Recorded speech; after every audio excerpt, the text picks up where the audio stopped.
जय श्री कृष्णा। राधे राधे दोस्तों, स्वागत है आपका अपने चैनल पर। अब तक आपने सुने कार्तिक मास के 13 और 14 अध्याय की कथा। तो आज हम आपको सुनाएंगे 15वें अध्याय की कथा। तो प्रेम से बोलो विष्णु भगवान की जय हो। देवऋषि नारद जी से राजा पृथु ने कहा, हे ऋषि दैत्यराज ने क्या किया वह सब मुझे विस्तार पूर्वक सुनाइए। देवऋषि नारद बोले, उसके चले जाने पर जलंधर ने अपने राहु नामक दूत को बुलाकर कैलाश पर जाने की आज्ञा दी और कहा कि वहां पर एक जटाधारी शंभु नामक योगी रहता है। उससे मेरा आक्रमण और ऐश्वर्य कहकर उसकी सर्वांग सुंदरी भामिनी को मेरे लिए मांग लाओ। तब उन वचनों को सुनकर वह दूत शिव के स्थान पर पहुंचा, परंतु नंदी ने उसे सभा के भीतर नहीं जाने दिया। किंतु वह अपनी उग्रता से शिव की सभा में चला गया और शिव के आगे बैठकर उनकी आज्ञा ले वह सब संदेश कह सुनाया जो कि दैत्यराज ने कहा था। फिर तो राहु नामक दूत के ऐसा कहते ही भगवान शूलपाणी के आगे पृथ्वी फोड़कर एक शब्द वाला पुरुष प्रकट हो गया, जिसका कि सिंह के समान मुख था और जो कि मानो दूसरा नरसिंह था। वह दौड़कर राहु को खाने चला। राहु बड़े जोर से भागा, परंतु उस पुरुष ने उसको पकड़ लिया। उसने शिव जी की शरण ले अपनी क्षमा मांगी।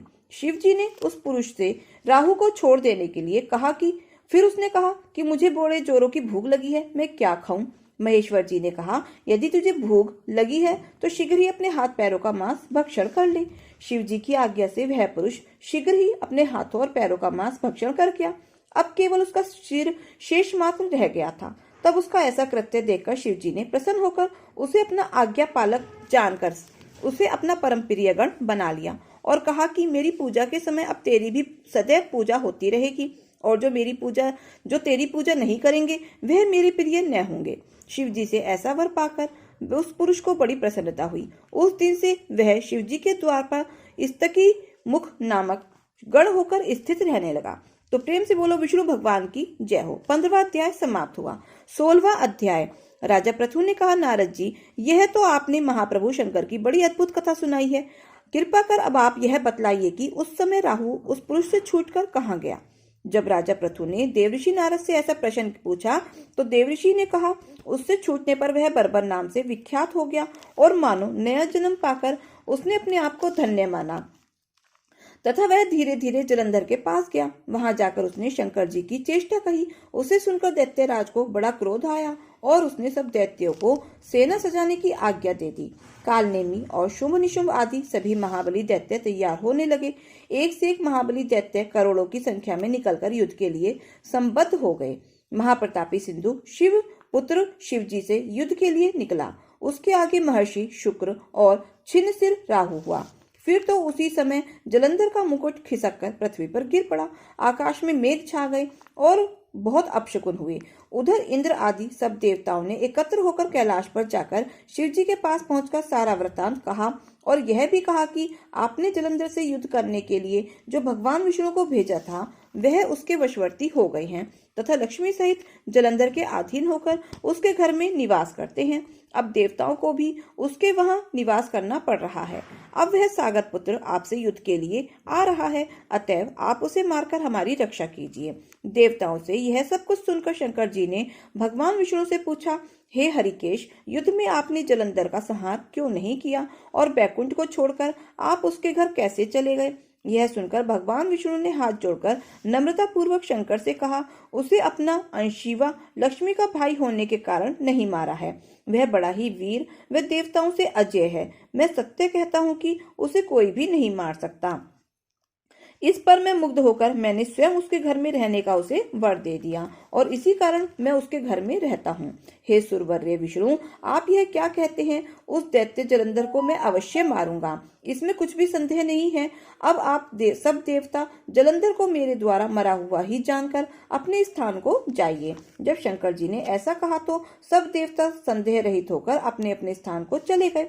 ठीक उसी समय पराक्रमी जलंधर अपनी विशाल सेना के साथ कैलाश पर्वत को घेरकर सिंहनाद करने लगा। दैत्यों के नाद और कोलाहल से शिवजी क्रुद्ध हो गए। उन्होंने अपनी नंदी आदि गणों को उसके साथ युद्ध करने की आज्ञा दे दी।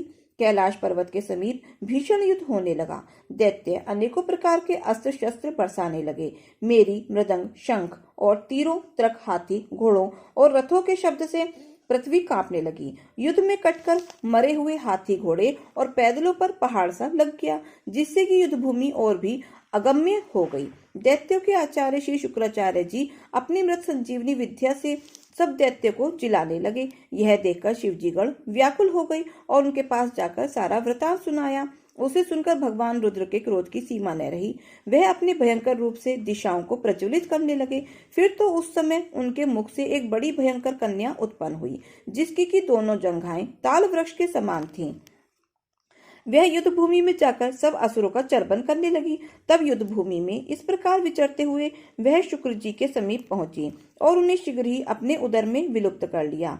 फिर स्वयं भी अंतर्ध्यान हो गई। शुक्र के गुप्त हो जाने से दैत्यों का मुख मलिन पड़ गया और वह युद्ध भूमि छोड़कर भाग गए। इस पर उनके शुंभ निशुंभ और कालनेमी आदि सेनापतियों ने अपने भागते हुए वीरों को रोककर शिवगणों पर बड़ा कठिन प्रहार करना आरंभ किया। और ऐसा ही शिवजी के नंदी आदि वीरगणों ने भी, जिसमें गणेश और स्वामी कार्तिकेय भी थे, अपने गणों को रोक रोक कर दैत्यों से भीषण युद्ध करना आरंभ कर दिया। तो प्रेम से बोलो विष्णु भगवान की जय हो। 16वां अध्याय समाप्त। प्रेम से बोलो विष्णु भगवान की जय हो। 17वां अध्याय।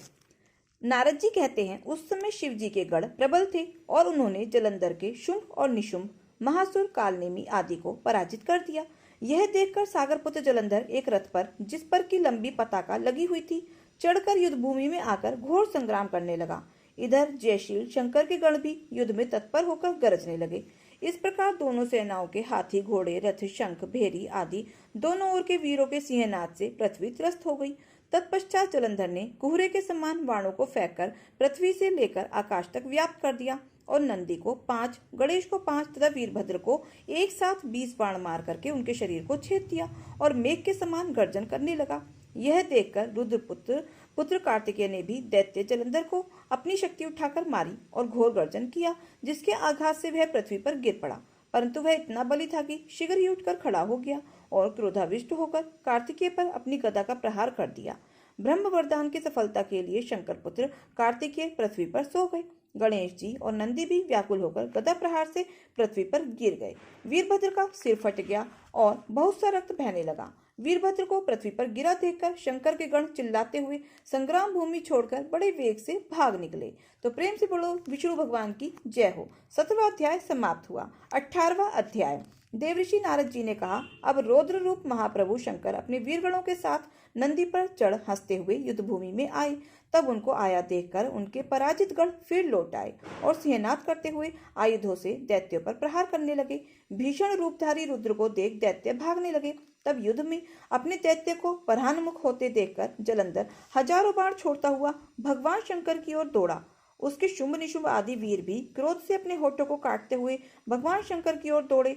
इतने में भगवान शंकर ने जलंधर के सब बाण जालों को काटकर अपने गणों को निर्भय करके अपने अन्य बाणों को आंधी से दैत्यों को पीड़ित कर दिया। खड़गोरमा नामक दैत्य को अपने फरसे से मार डाला। बलाहक का भी सिर काट दिया। घसमर भी मारा गया और शिवगण चिशिखा ने प्रचंड नामक दैत्य का सिर काट डाला। किसी को शिवजी के बैल ने मारा और कई उनके बाणों द्वारा मारे गए। यह देखकर जलंधर अपने शुंभ आदि दैत्यों को धिक्कारने लगा और भयभीतों को धैर्य देने लगा, पर किसी प्रकार भी भयग्रस्त दैत्य दोबारा युद्ध भूमि में आने को तैयार न हुए। दैत्य सेना ने पलायन किया। तब महाक्रुद्ध जलंधर शिवजी को अपनी ओर ललकारने लगा। साथ ही उसने 70 बाण मारकर शिवजी को दग्ध कर दिया तथा और भी बहुत से बाणों का प्रहार किया। शिवजी उसके बाणों को काटते रहे, यहाँ तक कि उन्होंने जलंधर की ध्वजा, छत्र और धनुष को भी काट दिया। फिर 7 बाण मारकर उसके शरीर में आघात पहुंचाया। धनुष के कट जाने से जलंधर ने एक प्रचंड बाण मार करके उसकी गदा के टुकड़े टुकड़े कर दिए। तब उसने समझा कि यह मुझसे अधिक बलवान है, अतएव उसने गंधर्वी माया उत्पन्न कर दी। अनेक गंधर्व और अप्सराओं के गण उत्पन्न हो गए। वीणा और मृदंग आदि बाजों के साथ नृत्य और गान होने लगा। इससे अपने गणों रुद्र सहित रुद्र भी मोहित हो गए। उन्होंने युद्ध बंद कर दिया। फिर तो काम मोहित जलंधर बड़ी शीघ्रता से त्रिनेत्र भगवान शंकर का रूप धारण करके वृषभ पर बैठकर पार्वती जी के पास जा पहुंचा। उधर जब पार्वती जी ने अपने पति को आते देखा तो उसने सखियों का साथ त्याग दिया और आगे आईं।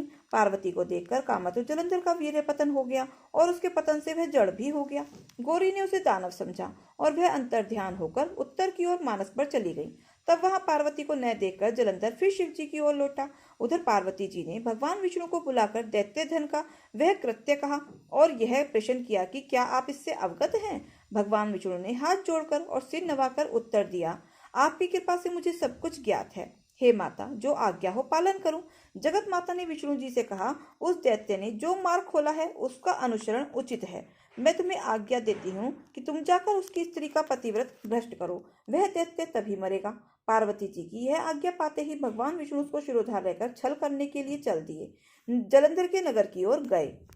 प्रेम से बोलो विष्णु भगवान की जय हो। 18वां अध्याय समाप्त हुआ। हनुमान जी महाराज की जय हो। हनुमान जी के मंदिर में एक साहूकारनी रोज जाया करती थी। चूरमा का पिंडी और एक रोटी ले जाती। कहती, कांधे सोटो लाल लंगोटो, हनुमान जी खायो चूरमा और रोटी। मैंने तुम्हें दिया जवानी में, तुम मुझे देना बुढ़ापे में। पूजा करने के बाद घर आई तो बहू बोली, सासू जी तुम चूरमा रोटी लेके कहाँ जाया करो हो। तो सासू जी बोली, बालाजी के मंदिर में जाया करूं। तब वह बोली, बालाजी के मंदिर में तो नहीं जाओ हो। सास कुछ भी नहीं बोली, ना खाया, जाकर अपना सो गई। सोते सोते 5 दिन हो गए। हनुमान जी सपने में आए। बोले, तूने दिया जवानी में, मैं तुझे देऊं बुढ़ापे में। बुढ़िया बोली, आज तो तुम दे रहे हो, रोज कौन देगा। हनुमान जी बोले, मैं रोज दे दूंगा। बुढ़िया ने चूरमा खा लिया। बहू के घर कुछ भी ना रहा, सब चीजों में घाटा हो गया। बहू बोली, सास को देखूं 7 दिन हो गए, मैंने तो खाने को भी नहीं दिया। जाके देखा तो खूब मोटी ताजी हो रही है। बहू बोली, सासू जी तुम्हें खाने को भी ना दिया, तुम क्या खाती हो। सासू बोली, मुझे तो हनुमान जी मीठी मीठी चूरमा रोटी देके जावे हैं, मैं तो वही खाती हूँ। बहू सास के पैरों में पड़ गई और बोली, हम तो तुम्हारे भाग का खाते हैं, हमारे घर में तो अब कुछ भी ना रहा, अब आप संभालो। सास रोज फिर पहले की तरह चूरमा रोटी चढ़ाने लग गई। फिर खूब धन धान्य हो गया। जैसे सास को हनुमान जी ने दिया वैसे सब किसी को देना। कहते सुनते हुंकारा भरते का। जय हो हनुमान जी महाराज की जय हो। एक बुढ़िया थी, कार्तिक नहाती। एक बार अपने बेटे से बोली कि बेटा मैं गंगा जी नहाने जाऊंगी। बेटा बोला, माँ क्या क्या सामान चाहिए। माँ ने उसे लड्डू का सामान बता दिया। उसने लाकर अपनी बहू को दे दिया और बोला कि मेरी माँ गंगा जी जाएगी, लड्डू बना दियो। बहू बहुत ही चालाक थी, उसने सारा सामान तो घर में बचा लिया और बूर के लड्डू बनाकर सास को दे दिए। बेटा माँ को गंगा जी छोड़ आया। उसकी माँ सुबह 4 बजे उठती, नहाती धोती, पूजा पाठ करती और एक पैसा एक लड्डू लेकर आसन जमाकर बैठ जाती। भगवान जी महाराज आते और कहते, काकड़िया कुट काऊंगा, माई मोहन लड्डू पाऊंगा। बुढ़िया माई रोजाना एक लड्डू एक पैसा भगवान जी को दे देती। ऐसा करते करते पूरा कार्तिक का महीना बीत गया। पूनों के दिन भगवान जी महाराज आए और बुढ़िया माई से बोले, बुढ़िया माई मांग ले, क्या मांगे है। बुढ़िया माई बोली, भगवान जी मेरे पास तो आपका दिया सब कुछ है। भगवान जी फिर भी बोले, बुढ़िया माई कुछ तो मांग ले। तो बुढ़िया माई कहने लगी कि अच्छा प्रभु, कि जरा यहाँ की जमीन थोड़ी सी खुरदरी सी है, बस आप इसे एक सार से कर दो। तो भगवान ने कहा, ठीक है, आग मींच ले। बुढ़िया माई ने आग मींच ली। अब बुढ़िया तो सोने की हो गई। झोपड़ी में लात मारी, सोने का महल बन गया। उधर पूनो हो गई, पड़वा हो गई। बेटा बोला, मैं तो अपनी माँ को लेकर आऊ हूँ। इतना सुनकर बहू को तो गुस्सा आ गया। बोली, माँ ही माँ टकराते रहते हो, आ जाएगी जब आएगी। बेटा नहीं माना, अपनी माँ को लेने चला गया। गंगा जी पहुंचकर सबसे पूछता फिरे कि एक बुढ़िया माई को छोड़कर गया था, बुढ़िया माई को छोड़ गया था। फिर किसी ने बताया कि बुढ़िया माई तो वहां सोने की हुई बैठी है। उसने जाकर देखा तो क्या माँ है और कहने लगा, माँ ये सब कैसे हो गया। माँ बोली, बेटा मुझे तो भगवान जी ने दिया है। बेटा बोला, माँ चलो घर चलो। तो माँ मना करने लगी कि मैं तो यही रहूंगी, मुझे तो भगवान ने बहुत कुछ दिया है। तब बेटा बोला, माँ ना घर चल। उसने मना किया कि मैं तो यही रहूंगी, भगवान जी ने दिया है। बेटा फिर बोला कि माँ तुझे चलना तो पड़ेगा। बेटा अपनी माँ को लेकर घर आ गया। बहू अपने पति से लड़ने लगी कि अपनी माँ को तो सोने की कर लाए, मेरी माँ को ना करके लाए। पति बोला, ठीक है, अगले साल कार्तिक में मैं तेरी माँ को भी सोने की कर लाऊंगा। अगले साल फिर कार्तिक आया। उसने वैसे ही लड्डू का सामान लाकर बहू को दिया, लेकिन बहू ने अपनी माँ के लिए खूब बढ़िया मेवा के निचड़वा लड्डू बनाकर अपनी माँ को दिए। जवायु से गंगा जी पर छोड़ आया। अब उसकी सास सुबह ना तो उठती, ना नहाती, ना धोती, ना पूजा, ना पाठ। सुबह सुबह अपना उठकर खाने पीने बैठ जाती। भगवान जी महाराज आते, काकड़िया कड़काऊंगा, माई मोहन लड्डू पाऊंगा। वो कहती, जमाई के लाए, घी के बनाए, काहे को ना दिखाऊंगी, चुप चुप खाऊंगी। ऐसा कहकर रोजाना एक लड्डू गप से खा जाती। ऐसा करते करते पूरा कार्तिक का महीना बीत गया। पूनों के दिन भगवान जी महाराज फिर आए। बोले, बुढ़िया बोली, महाराज जी, महाराज मुझे भी ऐसा दो जैसी मेरी समधन को दिया। भगवान जी बोले, तूने भी ऐसे ही किया जैसे तेरी समधन ने किया था, कुछ तो किया ही नहीं था। अच्छा चल आंख मीच ले। आंख मीचते ही बुढ़िया कूड़ी की पर जैसे कूड़ी पर खड़ी रहती है वो सूरी बन गई। घाट घाट घुराती फिर बड़े परेशान हो गए। न अपना आए जब वो पूनों के दिन कि पूछते फिर सबसे कि बुढ़िया माई कहाँ गई। सबने कहा, यहाँ पर तो ये सूरी मंडराती फिर रही है, घाट घाट घुराती है। बड़े परेशान हो गए। चलो नाव से बांध दिया। उधर पूनो हो गई, पड़वा हो गई। बेटा अपने पति से लड़ने लगी। अपनी माँ को तो बड़ी जल्दी लाया, मेरी माँ को नहीं ला रहा। वो बोला, मैं तेरी माँ को भी ले आऊंगा। गंगा जी पहुंचकर फिर सबसे पूछने लगा, मैं एक बुढ़िया माई को छोड़ गया था, मैं एक बुढ़िया माई को छोड़ गया। फिर किसी ने बताया कि एक बुढ़िया तो वहां पर सूरी हुई पड़ी है। जाकर देखा तो क्या सास है। सास जमाई को देखकर उसके पैरों में चिपट गई और बोली, तुम्हारे भगवान जी तो बड़े दोगले पटपीटन है, जो तुम्हारी माँ को कैसा दिया और मुझे कैसा दिया। वो बोला, भगवान जी दोगले ना है, तुम्हारे कर्म दोगले हैं। जैसे मेरी माँ ने किया मेरी माँ को मिला, जैसे तुमने किया वैसे तुमको मिला। गाड़ी से बांधकर घर ले आया। उधर बेटी और देवती बड़े खुश होते डोल फिर रहे थे कि मेरी माँ सोने की होके आएगी। अब नानी तो सूरी हो गई और वो आके आशन पार्टी लेकर अपना पड़ गए। बेटी दौड़ी दौड़ी अपने माँ को लेने गई। जाकर क्या देखे, वहां तो सूरी बंधी खड़ी है। सबसे पूछती फिरे कि मेरी माँ का दोष कैसे उतरे। फिर किसी ने बताया कि कोई कार्तिक नहाने वाली हो और उसके नहाए हुए जल से नहाने से उसका दोष उतरेगा। अगले साल उसने अपनी सास को बड़े प्यार से कार्तिक नहलाया और अपनी माँ को उसके नहलाए हुए जल से नहलाया तो उसकी काया कंचन सी हो गई। पूंछ पटरे के नीचे दबी रह गई थी तो पूंछ तो सूर्य की ही रह गई, बाकी सारी देह मनुष्य की हो गई। भगवान जी जैसे पहली बुढ़िया को आए वैसे सबको आना, जैसे दूसरी बुढ़िया को आए ऐसे किसी को ना आना। कहते सुनते हुंकारा भरते का। एक लपसी था, एक तपसी था। तपसी तो भगवान की तपस्या करता। लपसी रोजाना सवा सेर का हलवा बनाकर भगवान को भोग लगाकर टाली हिलकर जीम लेता। एक दिन दोनों में झगड़ा हो गया। लपसी बोला मैं बड़ा, तपसी बोला मैं बड़ा। मैं बड़ा क्योंकि मैं भगवान की तपस्या करता हूँ। नारद जी बोले कि तुम्हारा फैसला मैं करूंगा। दूसरे दिन तपसी नहाकर आने लगा तो नारद जी ने 1.25 करोड़ की मुद्रा तपसी के आगे गिरा दिया। उसने आंख खोलकर देखा तो क्या मुद्रा पड़ा है। उसने उठाकर पैर के नीचे दबा लिया और तपस्या करने लगा। उधर लपसी ने 1.25 सेर का हलवा बनाकर भगवान को भोग लगाकर टाली हिलकर जीम लिया। इतने में नारद जी आए, दोनों को अपने पास बिठाया। दोनों पूछने लगे कि कौन बड़ा। नारद जी ने तपसी से कहा कि अपना पांव हटा। पांव हटाते ही मुद्रा निकला। तब नारद जी बोले, मुद्रा चुराने से तेरी तपस्या भंग हो गई है, इसलिए लपसी बड़ा है। तपसी कहने लगा कि मुझे मेरी तपस्या का फल कैसे मिलेगा। तब नारद जी बोले, तेरी तपस्या का फल तुझे कार्तिक नहाने वाली देंगी। सब कहानी कहकर तेरी कहानी नहीं कहेंगी तो कार्तिक का फल तुझे हो जाएगा। धोती देकर अंगोछा नहीं देवे, सीधा देकर दक्षिणा नहीं देवे, ब्राह्मण जी माकर दक्षिणा नहीं देवे, दीवा चास के हाथ न जोड़े तो तेरा पुण्य, कपड़ा दे के बटन न लगावे, दाहिने हाथ से नाड़ा बांधे तो सबका फल तुम्हें हो जाएगा। इतना कहकर नारद जी चले गए। जय हो लपसी तपसी की जय। एक मेंढक और मेंढकी थे। मेंढकी जो है विष्णु भगवान का नाम लेती थी, तो मेंढक ने उससे विष्णु भगवान का नाम लेना छुड़वा दिया कि मेरे होते हुए किसी पुराए पुरुष का क्यों नाम लेती है। मेंढकी ने नाम लेना छोड़ दिया। अब भगवान ने सोचा इसका घमंड दूर करना चाहिए। घड़े में भर के लाके कढ़ाई में चढ़ा दिया। अब दोनों खदक खदक खदकने लगे। मेंढक बोला मैं तो जला। मेंढकी बोली मैं तो नहीं जल रही, कि तुम मेरी जगह आ जा मैं तेरी जगह आ जाऊं। दोनों ने जगह बदल ली। मेंढक बोला मैं तो अब भी जला। मेंढकी बोली मैं तो नहीं जल रही। तब मेंढक बोला कि तू विष्णु भगवान का नाम ले। तो मेंढकी ने कहा मैं तो नहीं लेती, पहले तूने लेना छुड़वा दिया, अब मैं नहीं लेती। तो मेंढक बोला पहले तू अकेली लेती थी, अब दोनों मिलके लेंगे। विष्णु भगवान संकट काटे, विष्णु भगवान संकट काटे, विष्णु भगवान संकट काटे, विष्णु भगवान संकट काटे, विष्णु भगवान संकट काटे। विष्णु भगवान एक बच्चे का रूप रख कर आए, लात मार कर चले गए। दोनों निकलकर सुख शांति पूर्वक रहने लगे। तो प्रेम से बोलो विष्णु भगवान की जय हो, चुटक विनार भगवान की जय हो। दोस्तों ये कथा कहानी आपको कैसी लगी कमेंट बॉक्स में जरूर बताएं, और अगर अच्छी लगी हो तो प्लीज वीडियो को लाइक शेयर और सब्सक्राइब अवश्य करें। अपना प्यार और सहयोग दें। मिलते हैं फिर ऐसे ही नई कथा कहानियों के साथ। धन्यवाद। जय श्री कृष्णा। राधे राधे।